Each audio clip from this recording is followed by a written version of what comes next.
जय राधा माधवा कुंज बिहारी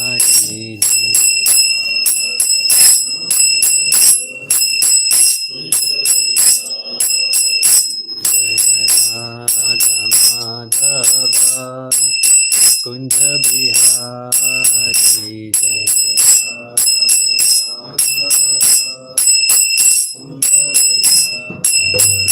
जय गोपी जन वल्लभा गिरिवरधारी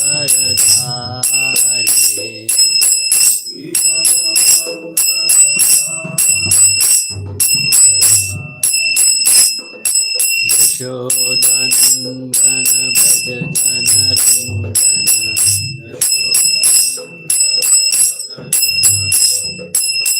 यशोदनन्दन भज जनरञ्जन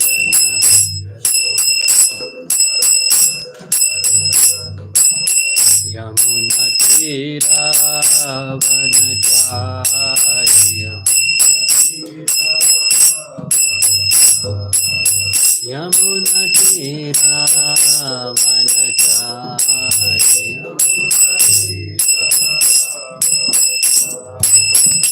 जय राधा माधवा कुंज बिहारी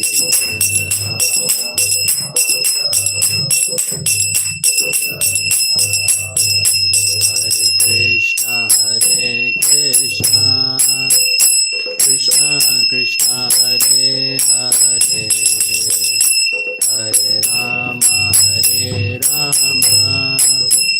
राम राम हरे हरे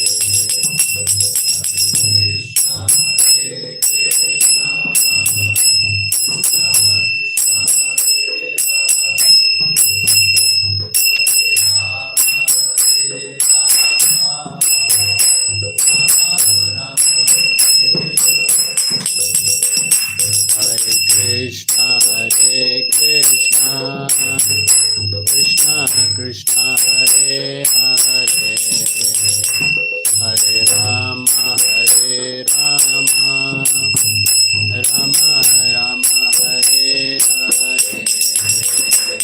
हरे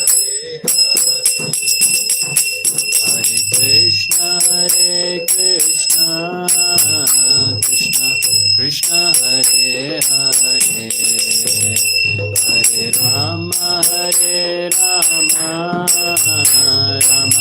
राम हरे हरे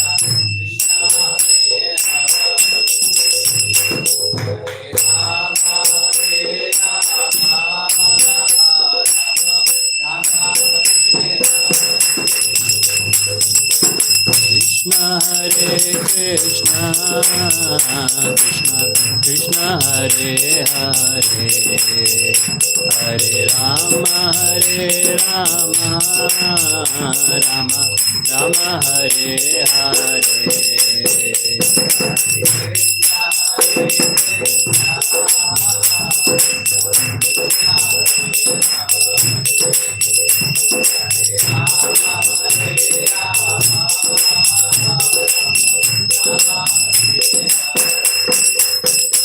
हरे कृष्णा कृष्णा कृष्णा हरे हरे हरे राम राम हरे हरे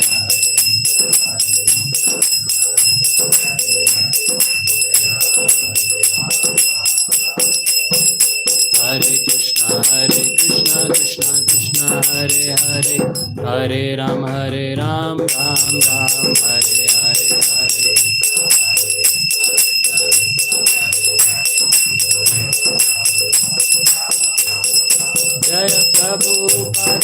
जय प्रभुपदा प्रभुपदा शिल प्रभुपदा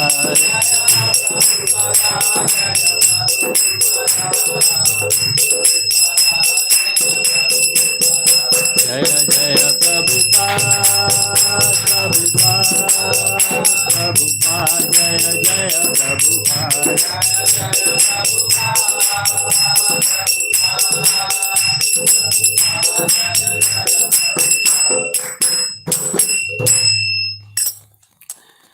ग्रंथराज हरिनाम संकीर्तन यज्ञ की, ग्रंथराज श्रीमद् भागवतम की, जगत गुरु श्रील प्रभुपाद की।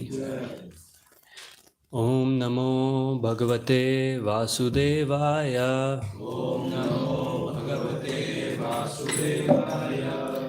ओम नमो भगवते वासुदेवाय। ओम नमो भगवते वासुदेवाय। ओम नमो भगवते वासुदेवाय। ओम नमो भगवते वासुदेवाय। नारायणं नमस्कृत्य नरं चैव नरोत्तमं देवीं सरस्वतीं व्यासं ततो जयमुदीरये। नष्टप्रायेषु अभद्रेषु नित्यं भागवत सेवया भगवते उत्तम श्लोके भक्तिर्भवति नैष्टिकी। So we are reading from Canto 5, chapter 4, Canto 5, chapter 14, verse number 40. यदा तु परा बाधयान्ध आत्मने नोपनमति तदा हि पितृपुत्र बरीष्मता पितृपुत्रान् वा स खलु भक्षयति. Synonyms, word to word meanings. Yada, when, tu, but, because of misfortune, para, badhaya,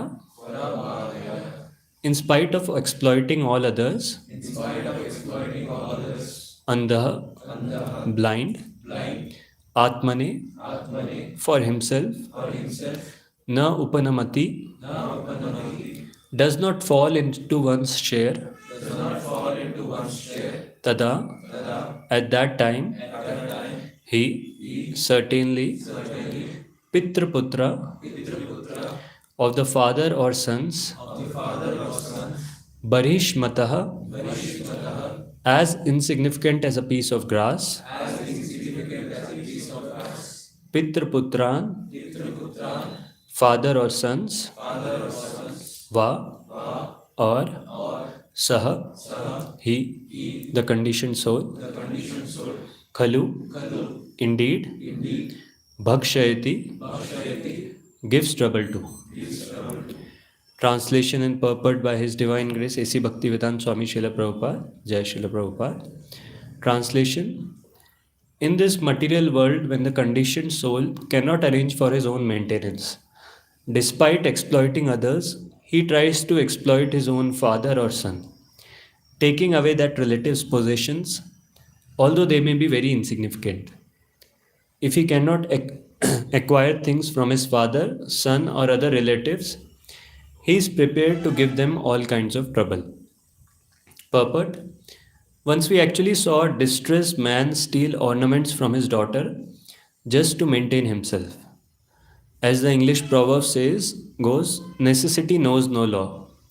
When a conditioned soul needs something, he forgets his relationship with his relatives and exploits his own father or son. We also receive information from Srimad Bhagavatam that in this age of Kali, the time is quickly approaching when a relative will kill another relative for a small farthing. Without Krishna consciousness, people will deteriorate further and further into a hellish condition wherein they'll perform abominable acts.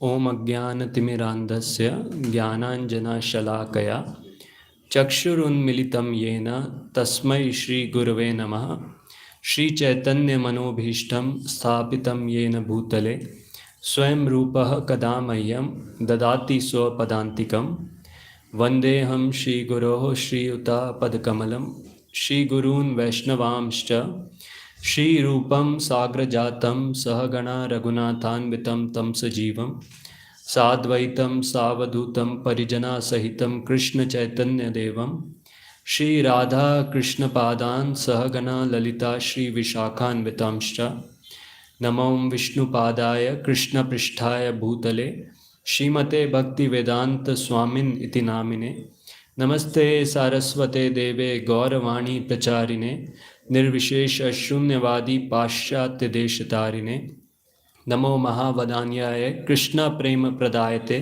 कृष्णाय कृष्ण चैतन्य नामने गौर तुषे नमः।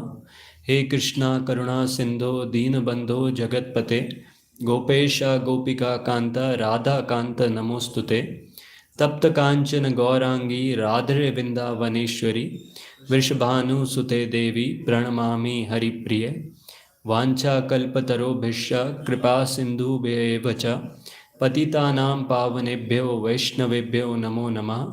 जय श्री कृष्ण चैतन्य प्रभु नित्यानंद श्री अद्वैत गदाधर श्रीवासादि गौर भक्तवृंद हरे कृष्णा कृष्णा कृष्णा हरे हरे हरे राम राम राम हरे हरे मूकं करोति वाचालं पंगुं लंघयते गिरिं यत्कृपातमहं वन्दे श्रीगुरुं दीनतारिणं परमानंद माधवं Shri चैतन्येश्वरम्।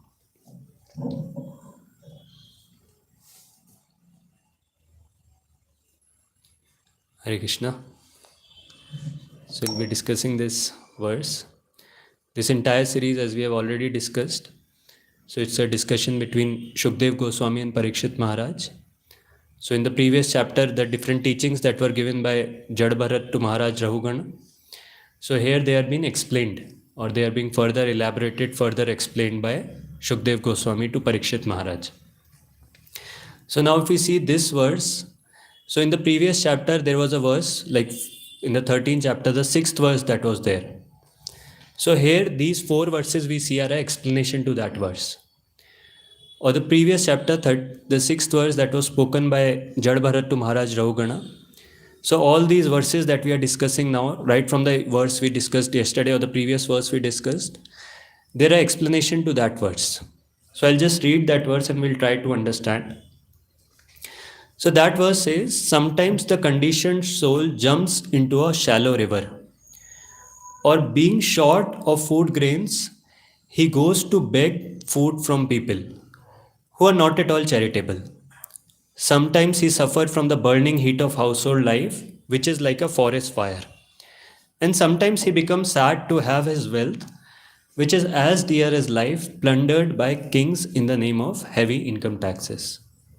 So this was the verse which was spoken by Jad Bharat to Maharaj Rahugana. And now in this series of verses, this verse is being explained.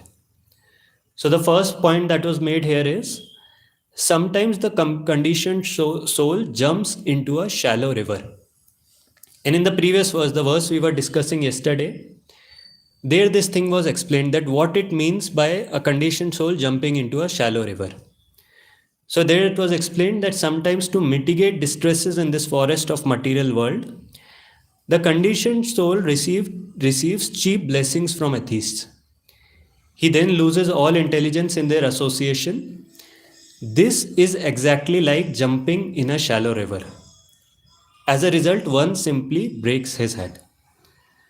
So here the example was given is what is meant by a person who jumps, or conditioned soul jumping into a shallow river.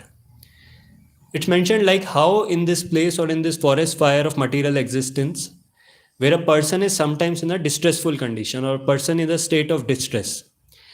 And that time, as people who are in the artho category, people who are in the distress condition, and they are looking for something to mitigate that distress. They want some way or the other to mitigate that distress. And that's where they approach these cheap people, or approach these so-called shallow gurus or the false gurus. As we discussed in the previous class also elaborately, how people who are looking forward to get rid of their distress, and they get misguided by these shallow gurus. So as we know the famous verse of the symptoms of people in this Kali Yuga, that prayena alpayusha sabhya kalau asmin yuge jana manda sumanda mateo mand bhagya hi upadrita. That people in this age, anyways, they have short lives, prayena alpayusha they have. And even in the short life, First of all, they are lazy. They don't want to progress in spiritual life. They don't want to make any endeavor for spiritual life. And even if they try, they get misguided by so many people around. Or people, when they are in a state of distress and when they think about that I should do something for spiritual realization, they get misguided by the so-called swamis or so-called cheaters that are there. And that's how they get deviated from the entire path of regulative principles, entire path of spiritual life, and they end up breaking their head. So example that is given is very, very apt, like jumping in a shallow river. And this happens many times when even the professional divers who are there or professional swimmers who are there, when they don't judge the depth of the ocean or depth of the river that is there, and they just go and dive from a cliff or from some place into that place, into the river, what happens as a result? They end up breaking their head. And similarly here also end up breaking their head, or some or the other part of the body gets fractured. And similarly in this way, the same thing is given from the conditioned soul, that he's actually looking to mitigate his distress. He's looking for a solution, but he gets misguided by these so-called swamis, so-called gurus that are there. And that's why instead of solving the problem gets, or the problem even become worse. They might offer some temporary solutions here and there, but they are very shallow. Or the solutions they offer, the things they offer are very, very shallow and very, very temporary and short-lived. I was hearing one hilarious example regarding this. So some person, so it seems he was asked that how did you come to ISKCON? So he was telling his story that it seems in his house, he was there, he had a family, he had a wife, and he was very, very frustrated with his wife. So he was frustrated with his wife, he was looking for a solution. So he was going around here and there. And it seems he approached some bogus organization, some bogus guru he approached. And then this person started calling both of them, started having counseling sessions with them, started telling them. And with time what happened is, this bogus Swami or this guru eloped with his wife. And now this person was asked that how did you come to ISKCON? This was a devotee in ISKCON. He was asked like that. He was telling this story. So this happened and this person was very, very happy. Because this was the solution he was looking for. That's what he got. So of course, we are not appreciating the bogus gurus. But somehow this is what happened. This is how he is telling, and then he came here. So the point I was trying to make is how these gurus are very, very shallow. Or the solutions they offer, the things they offer to mitigate the distress, they are also not permanent. And at the same time, when it comes to the actual gurus, the real gurus, like we see the example of Srila Prabhupada, so they are always deep like a ocean. Or in whatever circumstance, whatever things may be, they are always very, very deep. Just like we heard that famous example of the Vyas Puja ceremony that was supposed to be held in France. And the devotees, they were all very new. They were all very new to Krishna consciousness, all very new to all these things. And they were very, very happy that first time Prabhupada is coming here, we are celebrating the Vyas Puja. And they had called everyone, they had called the media reporters, they had called for live telecasting, they had called many, many different personalities. But then as soon as Prabhupada came there, he saw that everything was messed up. There was no proper arrangement, nothing was in its proper place. And then Prabhupada asked one of the devotees that, get me some fruits for the yajna. And now this devotee was super intelligent, so instead of getting the fruits, he cut the fruits into a salad and got it. See, I've offered it to the Lord, take it, please take it, Prabhupada. And like that, Prabhupada became very, very annoyed. Then after that, he asked for flowers that get me some pushpa. And these devotees did not understand what is the meaning of pushpa. And instead, it seems they bought some pushpan or some rice that was popular there. And again, Prabhupada blasted at them like anything. And this was happening live. Everything was being live telecasted. The reporters were watching. Everyone was watching. And Prabhupada was firing at them or chastising them like anything. And this is the same time when that another incident happened, when that new person who was there in the temple, so new devotee, a French devotee who had come there, very innocent person who had some beard and all. And he saw that Prabhupada was very, very angry. And this person, he approaches Prabhupada and he, in his innocence, he just tells Prabhupada that why you are getting angry? Please chant Hare Krishna Mahamantra. And he is instructing to Prabhupada. And Prabhupada, out of his humility, he actually started doing that. He put his hand in his bead and he started chanting that time. So later what happened is, Prabhupada went to his room So all this happened, all this ruckus happened, Prabhupada went to his room, and later everyone was very, very fearful to approach Prabhupada, to see what Prabhupada is doing, to speak to Prabhupada. And then after some time, they sent one devotee, they sent the temple president to check out with Prabhupada what is going on or how is he. And surprisingly, when that person and the temple president went to Prabhupada's room, he saw Prabhupada was quite blissful. He was sitting on his rocking chair, he was chanting the Hare Krishna Mahamantra, and he was in his own ecstasy, own bliss. And that's why this statement was made that pure devotees, they are, or the real gurus, they are like the ocean. They are not very, very shallow like these shallow gurus. Externally, sometimes it may happen, externally things may appear on the surface, there might be some disturbance, or they might act like this. But internally, they are always in bliss. Internally, they are always very, very happy, very, very satisfied. And this is what we see, that they are not disturbed by all these things. But at the same time, when people don't approach the correct gurus, or people approach these shallow gurus for some cheap blessings, so as Prabhupada himself says, that when people are looking for getting cheated, or people are looking for all these things, then cheaters will always be there to cheat them. Or then there'll be always some people who will cheat them, or who will not give them not give them the actual spiritual knowledge. So now we see here that in this, coming back to this verse now, so this talks about the conditioned soul in this material world. The conditioned soul, when the conditioned soul cannot arrange for his own maintenance, despite exploiting others, he tries to exploit his own father or son. So now this is also a part of explanation of the verse we were discussing in the previous chapter. So where it was mentioned that sometimes the conditioned soul jumps into a shallow river, or sometimes being short of food grains, he goes to beg food from people who are not at all charitable. So that's what is explained in this verse. When a person is trying all his means, putting all his endeavor to earn, make money for himself, for his family members, but doing all that, trying all the different means, he is unsuccessful in his attempts. Or as it's mentioned here, even after trying illegal means or wrong means, exploiting others, still he is not able to maintain himself, still he is not able to maintain his near and dear ones. And then what a person does, then he tries to exploit his own family members. He tries to exploit his father or son, taking away that relative's possessions, although they may be very, very insignificant.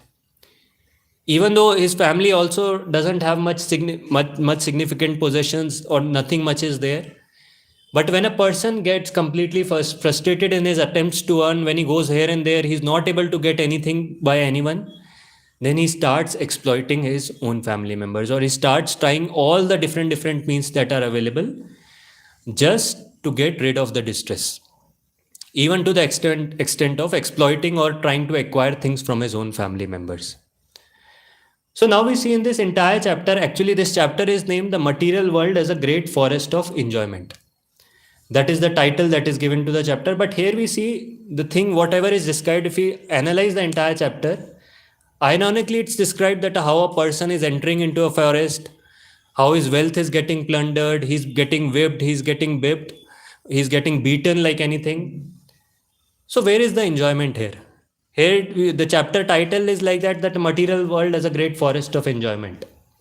But we don't see any enjoyment happening anywhere. All the verses we see in this chapter, the entire verse talks about how the person is entangled and plundered, or his senses plunder his entire wealth. And he continuously suffers distress life after life.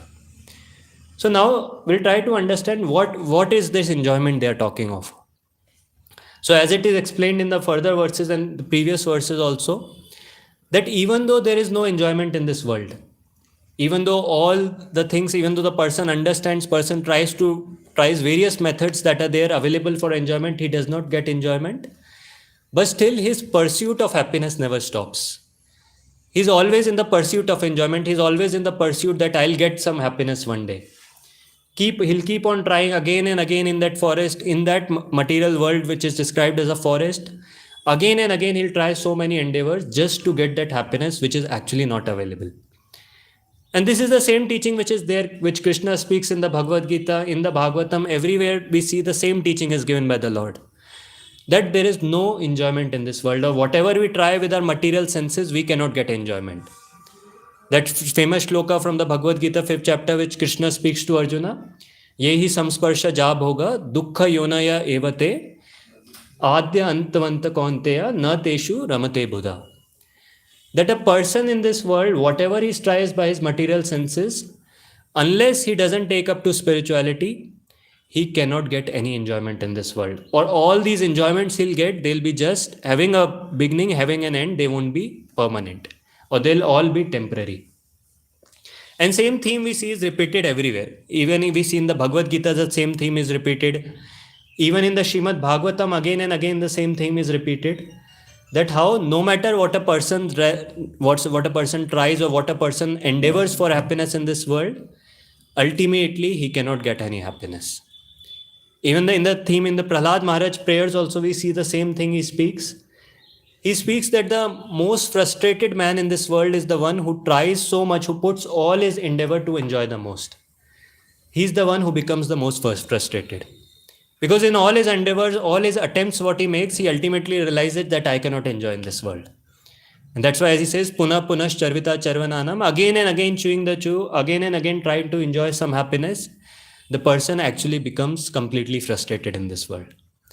And that's why, even though the chapter is named Material World as a forest of enjoyment, what it means is that a living entity is trying his different pursuits. Even though there is no happiness, even at every attempt or everything, every attempt he's trying for happiness, he's getting beaten, he's getting whipped like anything. But still, he's not giving up his pursuit for happiness. That's what this chapter speaks about. So now in the purport, Prabhupada talks about that how people in the when the necessity comes or when distress comes in their life, they forget everything.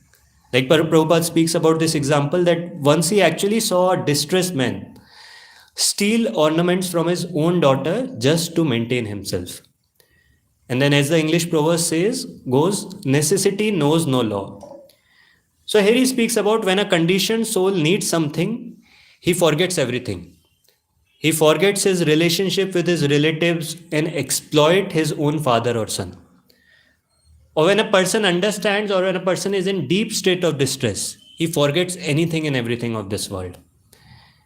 And here it's mentioned, we also receive information from Srimad Bhagavatam that in this age of Kali, the time is quickly approaching when a relative will kill another relative for a small farthing. And this is what we see the true nature, or this we call as the naked truth of life. And this is what we see has already started happening in Kali Yuga. How people have forgotten everything when it comes to own near and in one's own relatives also. When distress come or when problems come in the life of people, they forget anything, they forget everything and anything and everything. And they are ready to kill even their own relatives, even for a small amount or small farthing. So I was hearing one example regarding this that one devotee was sharing that how there was an old couple who used to who was settled in India, who used to live in one part of India, and their children were, it seems, their son was settled abroad. So they were happily living. They had a nice estate, they had a bungalow, they had wealth also, they had everything, and they were quite happy here. Of course, they were missing, but sometimes they used to miss their son, that son is not here, and they were inviting their son that he should also come back, he should come and stay with them. But son was not much interested. Son was rather telling them the opposite, that let me give me some more time, I'll make some arrangements for you in the West, and then I'll bring all of you also here. Or once I make sufficient arrangement, then you also can come and settle here with me. And like that, they were consistently trying that he comes back to India or he comes back and stays with them. And they had sufficient property, sufficient wealth, but he was not agreeing. So now what happened is, one fine day he called them, he convinced them that now I have made sufficient arrangements for all of you. Everything I have arranged properly. So now you can come here and stay with me. And even the parents were hesitant to some extent. They were not willing because naturally attachment was there. They had lived in the same estate for a long time. They were staying there for a huge number of years and they were naturally attached to that place. And they were not willing to give it up. But then the son somehow or the other convinced them that leave all of that aside. I have made proper arrangements for you and please come with me. And then he further convinced them that what is the need of all this? You have maintained such a nice estate, such a nice wealth and all this, but now this is of no use.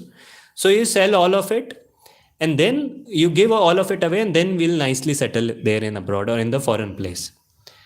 And somehow we convinced them. They gave up all their this sell off all their properties. They sold it off, and everything was done. And all the monetary transaction was done. They transferred it to their son's account, and everything was done. And finally, the day came when the son came to meet their parents and to take them abroad. So actually, he took them. He took them in the cab or whatever. He took them in a ride to the airport. And this is a long backstory. Like that time, even cell phones were not available, it seems. So he came. He picked them up from their house. He took them to the airport.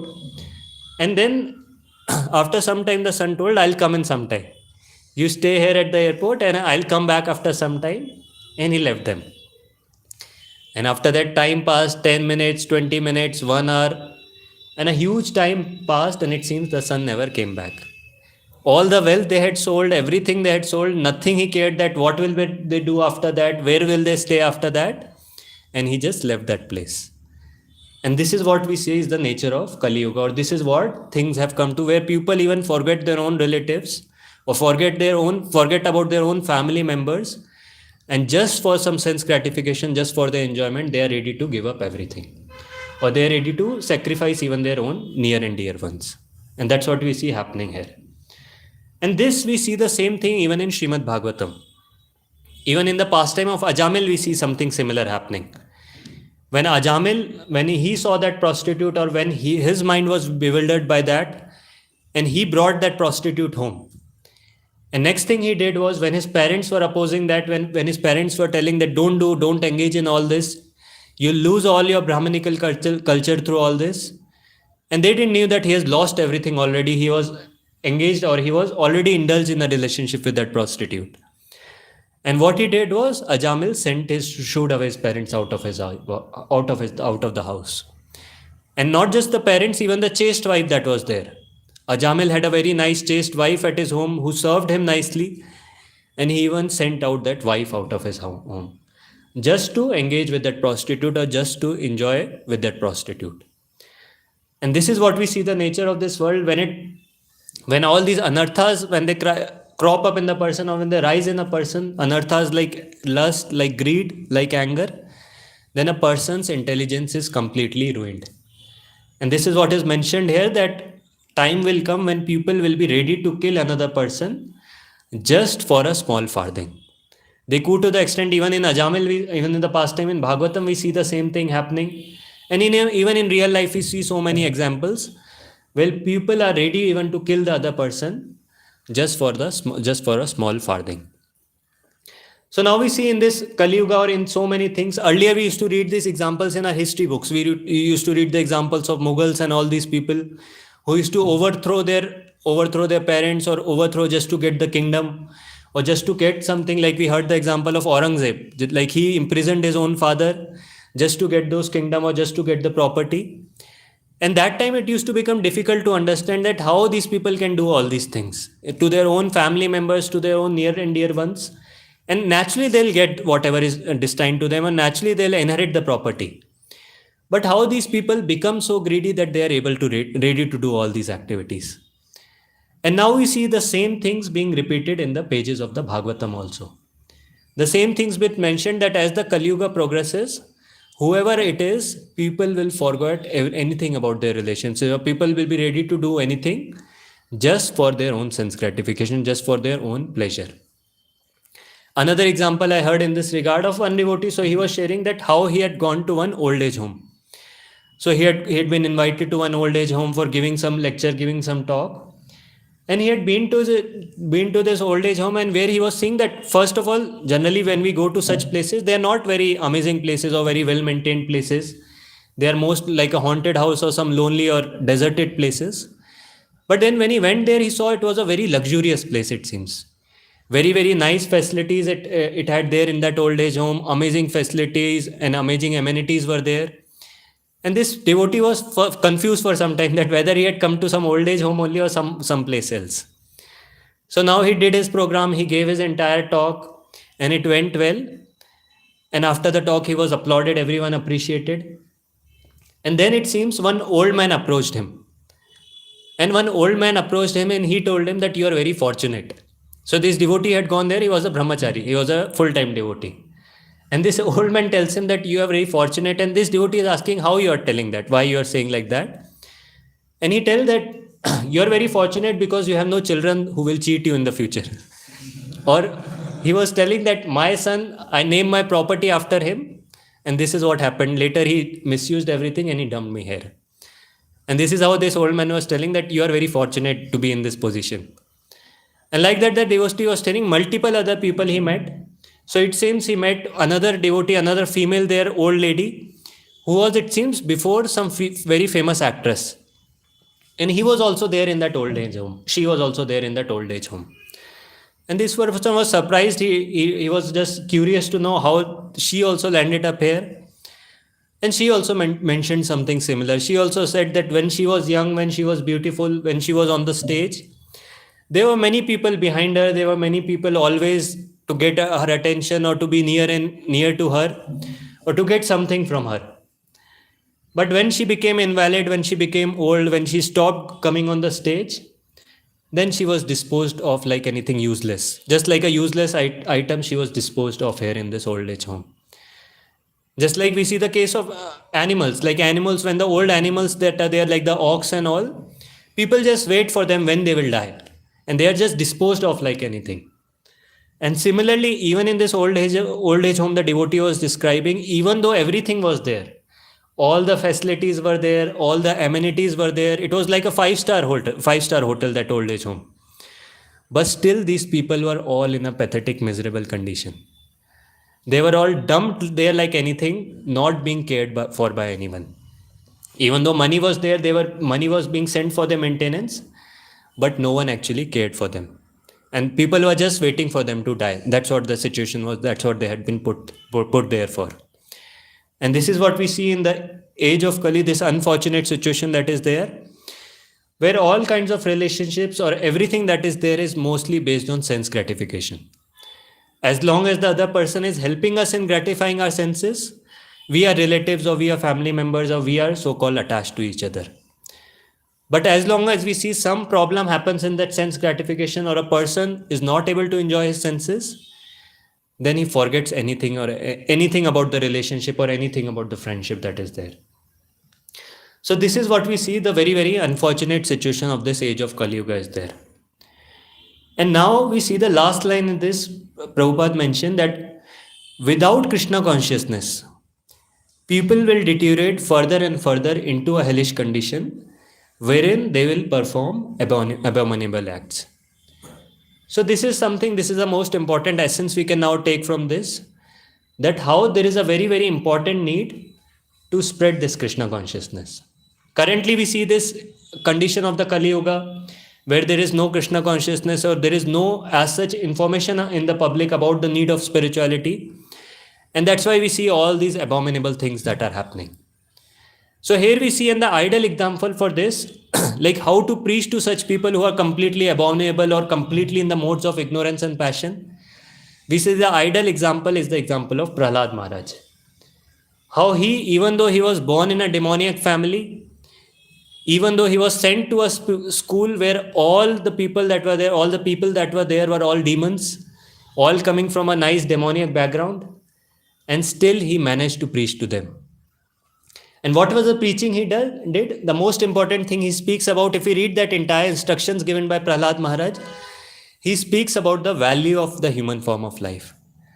That how this human form of life is very, very important and very, very rare to get this opportunity. And he just instilled that fact in everyone, that how we have to utilize this very, very carefully.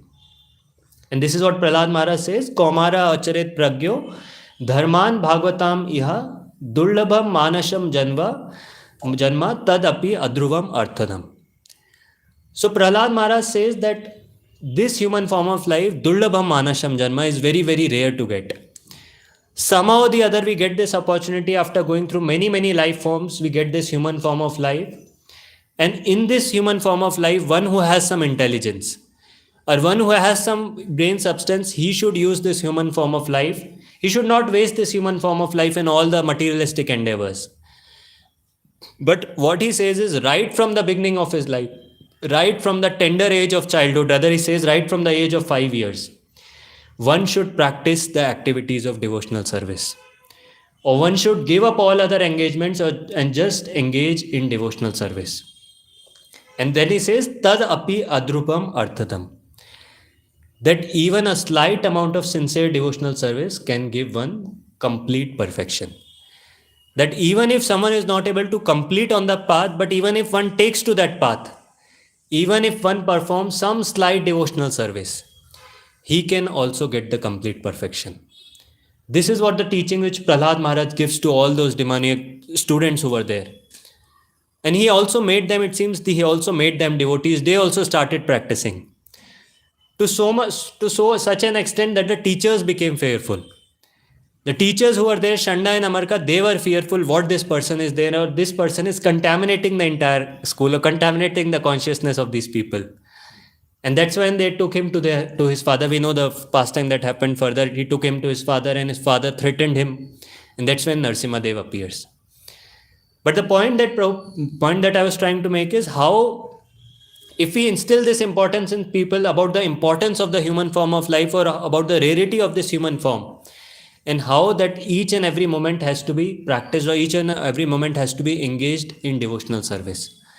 If people understand this aspect, then all other realizations will come with time.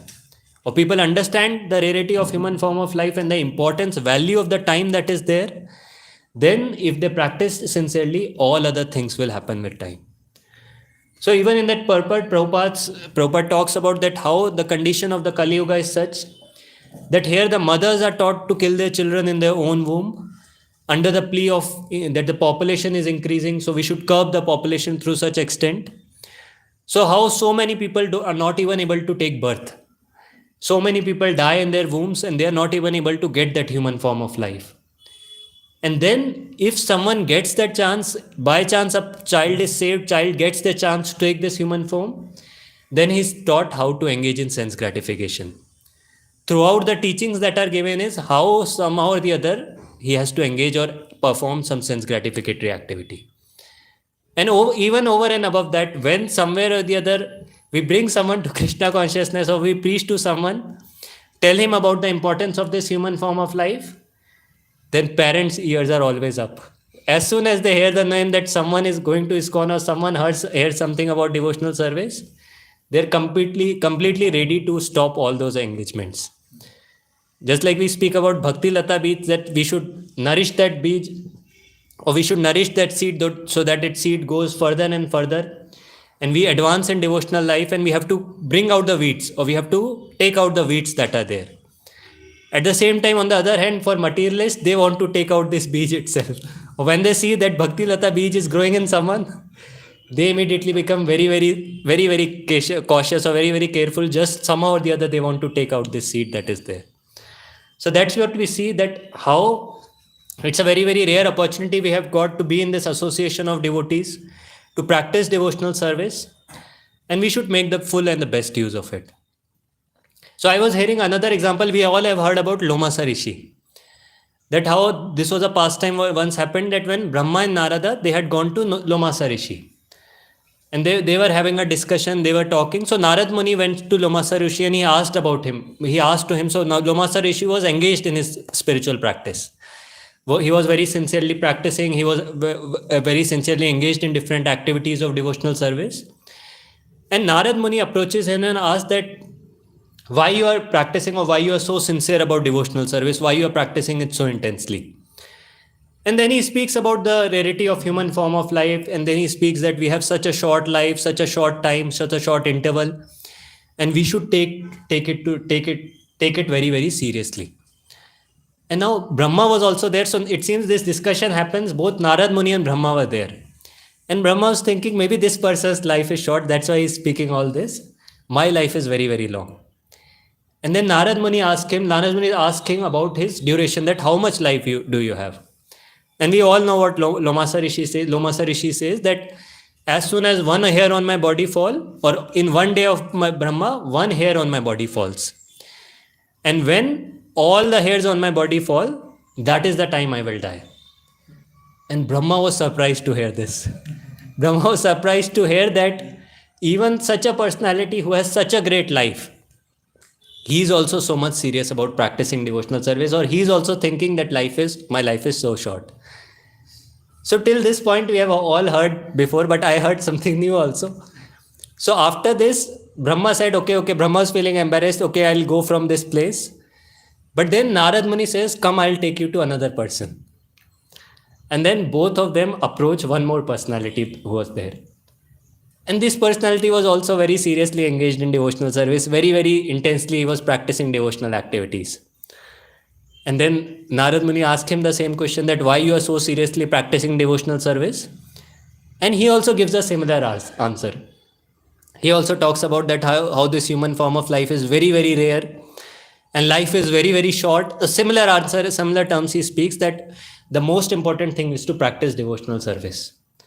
And so Narad Muni asked him the same question, that okay, how much lifespan you have, or how much long you are going to live? So this person says, do you know a person named Lomasa? So they had just met Lomasa. They say, yeah, we definitely know this person. So this person, though his name was Ashtavakra Muni. So Vakra means bent. So his body was bent in eight parts, or 8 parts of his body were bent, it seems. So he says that currently my body is bent in 8 parts, and when the entire lifespan of Lomasa Rishi completes, or when one Lomasa Rishi dies, one of my bent, or one of my part of my body becomes straight. And when all the Lomasa Rishi dies, and when 8 times Lomasa Rishi's lifespan it happens, then all my body parts become straight, and that is my entire lifespan. And Brahma was thinking that I was the one who has such a huge lifespan, and here this personality is telling whose lifespan is even greater than Lomasa Rishi's lifespan, and he is telling my life is very, very short. And this is how the point that I was trying to make is that even these people, when they are feeling that their lifespan is very, very short, Brahma is surprised to hear that. So what about our lifespan?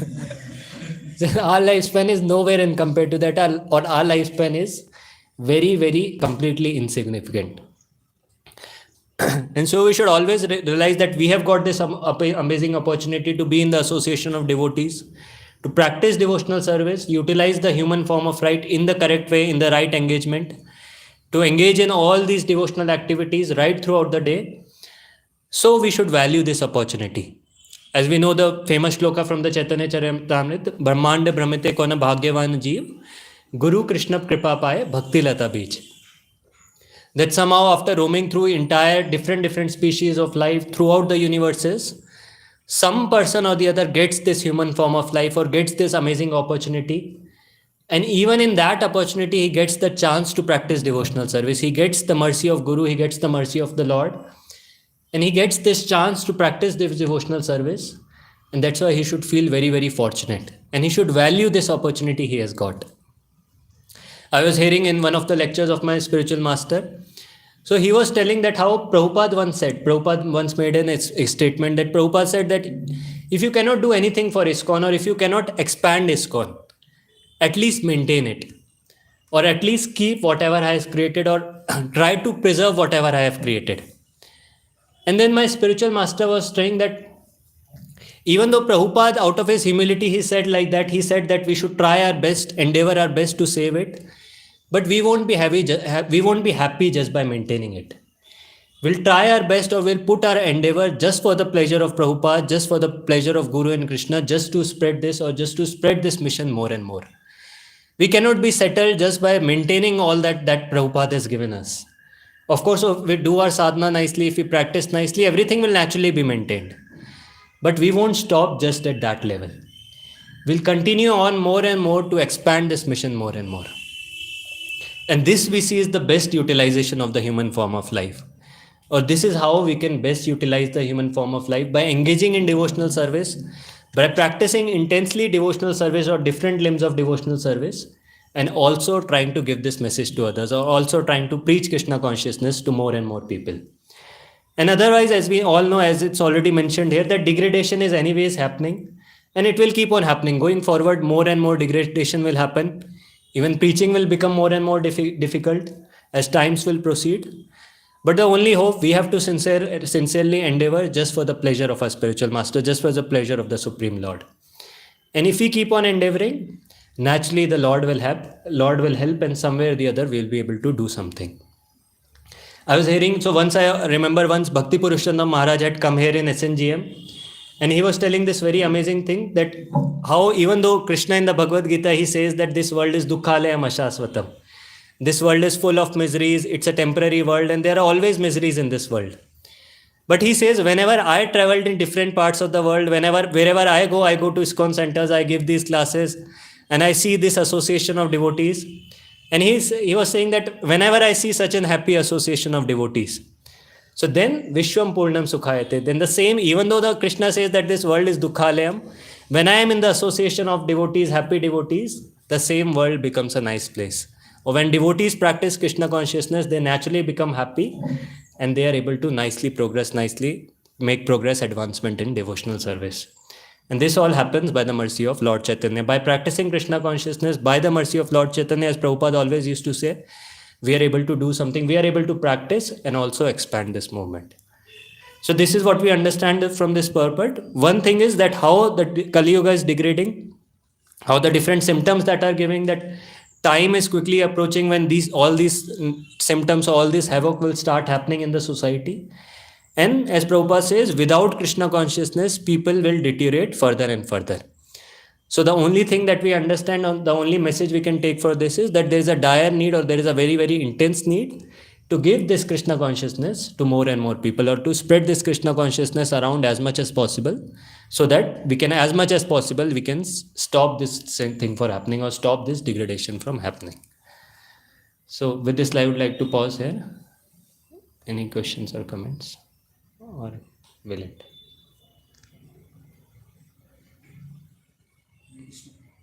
Thank you very much for an amazing class. So no doubt on this point that you quoted Prahlad Maharaj was Kaumara Mancharitam. I'm just going to the translation where in the last few lines, the translation says, even a slight amount of sincere devotional service can give one complete perfection. So what does it mean exactly? Means one to we know the verse from the Bhagavad Gita also, Swalpam api asya dharmasya trayate mahato bhayat, that even if little endeavor done in this regard can give one the highest benefit or the highest benediction.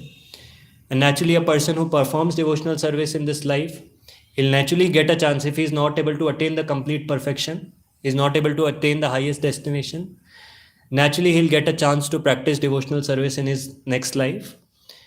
And here what Prahlad Maharaj is speaking about is even a slight amount of sincere devotional service can give one complete perfection. So it's speaking more of, like we see so many examples, like the example of Dhruva Maharaj is there in the Bhagavatam. He performed devotional service, or he performed all those austerities just for 6 months. We have the example of Chitraketu. He was given that mantra by Narad Muni, and he practiced just for 7 days. And in 7 days he attained perfection, he attained the darshan of the Lord. Same we see in the pastime of Narad Muni also, that how he served those Bhakti Vedantas, how he did all those austerities, and he was able to attain perfection. And we see the example of Khatwang Maharaj, we quote that example also frequently, that how in a moment he attained perfection.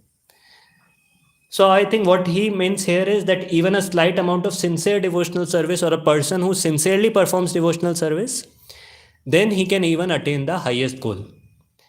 And even Prabhupada also sometimes said that if someone is very, very sincere, someone asked Prabhupada that how much time it takes to surrender, or how much time it takes to advance in devotional life or attain perfection. And Prabhupada used to say 1 moment. That if one is sincere, it takes 1 moment for him to become a pure devotee or to advance in devotional life.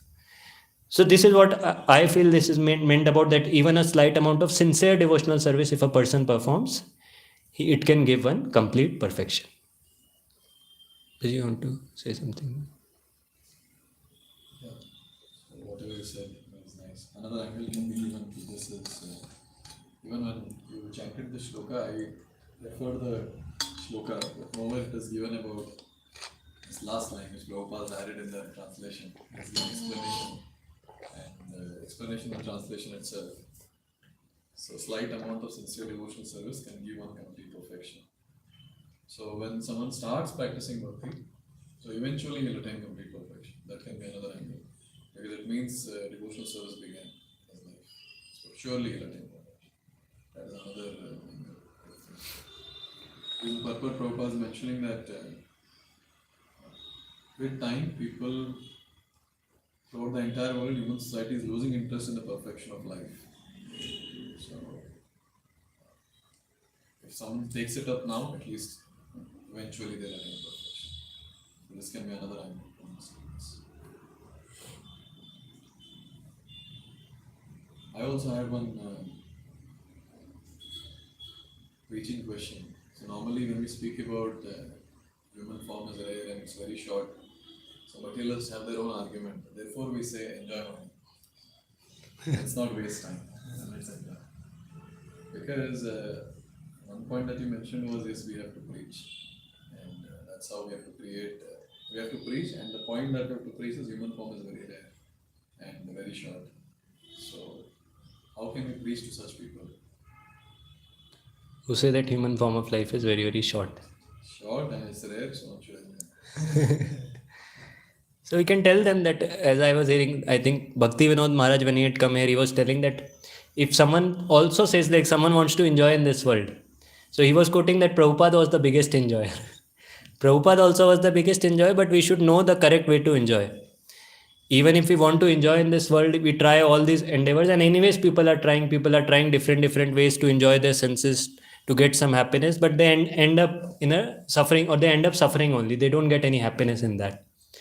So if you really want to enjoy also, then this is the best happiness. So if you practice spirituality, that will give you the greatest happiness. And that's why Bhaktivinoda Maharaj was saying like that Prabhupada was the greatest enjoyer of all times. Prabhupada enjoyed this world like anything because he was very deep in his spirituality, very deep in his mood. And that's why he was enjoying on a different plane altogether. Because all other enjoyments, even if someone wants to try, they can go ahead and try, they'll eventually found out that there is no enjoyment or there is no eternal temporary happiness there. This is one angle we can speak of something like that.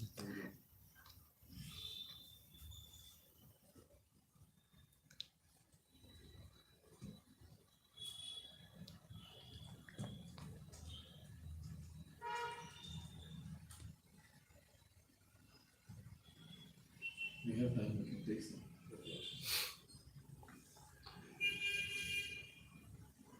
There are also not spoken, that's good. Thank you, Prabhuji. This is very interesting Prabhuji class. So, you basically highlighted why everything is very temporary and how you have the brief of what is ahead, like before how this question had come, how Shukdev Maharaj was explaining of how the explanation of the previous chapter and how the chapter's name is apt for this particular chapter. How it is basically a forest, it's a illusion. We feel that we're enjoying, but it's just an illusion in the forest. Right? Dangerous animals are preying on us.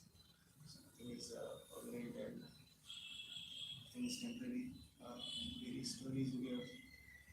It's very interesting. Thank you. Look forward to your classes. Hare Krishna. Thank you very much for this nice lecture. So, in starting, you told like what is like how the people are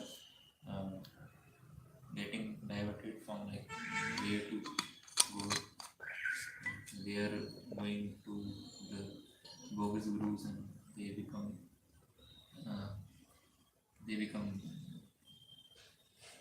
catch by bogus guru. They focus. And we should approach real guru. They are like very deep ocean. So then after you spoke about like how this title, the forest of enjoyment, means there's no actually enjoyment, but that pursuit of happiness never stops. It is enjoyment. And then after you came out like how this human form of life is very rare, and that give many example of Ramesh Rishi, Stivakram, Brahmadan, what is our, so our is very short. So the best use of the best utilization of the human form life is to engage in devotion and work for the pleasure of Guru Krishna. Next class. Thank you, Prabhuji. It's very nice class, especially like you have showed us the like how this material world is very dangerous and we have to save ourselves and that naked truth of this material world. We think that we are here for enjoyment, but reality is we only suffer. Especially like example we see of a Jami, he wants to enjoy everything, but how he even forget his family member also. Whatever like family members they did once just for sense enjoyment he removed his family member from his chest was also there like due to this prostitute he also left that chest by it. So how people become blind because of sense enjoyment.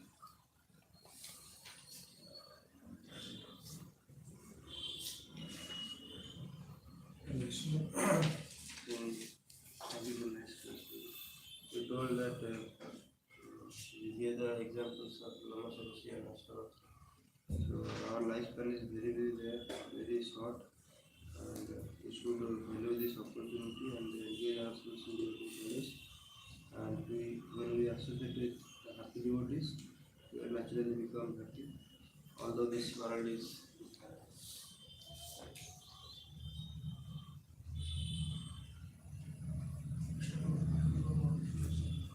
So when the person is in deep stress state, he forget everything, his relatives and family, and exploits in his families and for his own enjoyment. And we should realize that we have now this new form of life. This is very rare and short. And as much as possible, we should engage in Krishna consciousness, devotional service from childhood, and preach to other people as much as possible to stop the degradation. Ji, some devotees say that if you enjoy, then on a later run, then we feel that there is nothing in this enjoyment and it's very easy to renounce the world. So is it right? You're asking question. What If you enjoy, some devotees say if we enjoy, then we will get to know that there is nothing in the enjoyment. Then it is easy to renounce. If you don't enjoy directly, if you renounce, then you will not feel that there is something there. Actually, we see something similar also happened in Bhagavatam also, when Narad Muni was preaching to the sons of Daksha. So when Narad Muni was preaching in first 1,000 sons of Daksha, they had gone for austerities. Narad Muni preached to them and they all renounced. Then Daksha again begot 10,000 sons. They also had gone for doing austerities. Again Narad Muni preached to them and they also renounced. And that time when Narad Muni approaches Daksha, thinking that now I'll preach to him also. So that time Daksha says something similar, that why at a premature age you have inspired them for renunciation, or why you have encouraged them for renunciation at a premature age. Because if they would have nicely practiced or nicely done the lived in the materialistic way of life, with time they would have realized all these things. But there we understand the same aspect, that when something high level is given by a person, or when Narad Muni preached to them, they were able to take to all that thing. Or a person is able to take up to that path or take up to the highest path, then there is no need for going through that material distress or going through this material pains for realizing that thing. Ultimately, we understand, we speak about the Varnashrama Dharma that is there, the system that is there, that one has to practice in the system, and then finally with time a person has to realize, and person has to renounce this system. But when someone has realized before also, someone does not need to go through all this process because of the mercy of a great devotee, then he need not go through all the troubles of enjoying and then realizing, then finding out that this is all troublesome that way. And then that is not always possible. Sometimes it might be possible, someone might realize, someone might not realize also, someone might become conditioned to that. thinking that okay, whatever little bit it is, this is the happiness that is there. Why to renounce or why to engage in devotional service? I'll try to find this happiness again and again. So that way it's there. But See, first class learning is by hearing. Third class is by experience. So some devotees third class, what can we do? Correct, no? So then we are seeing around, it is given in Bhagavatam also, how the place is miserable. Devotee, the definition of devotee is this, that he has faith on Shastra. Shastra is very clear, this world is dukkha. As Prabhuji mentioned, so many different references now. So even after reading all that, if someone is saying, no, I will first enjoy, and then after that, I learn that this world is miserable, and then I will renounce. Then he is third class. Right? One has to be first class, as Prabhupada says, hear and follow. Because life is short. The entire class that he, towards that, he mentioned about that, life is short. So why take a chance? And we should be away from such devotees. Destroy themselves and destroy us also.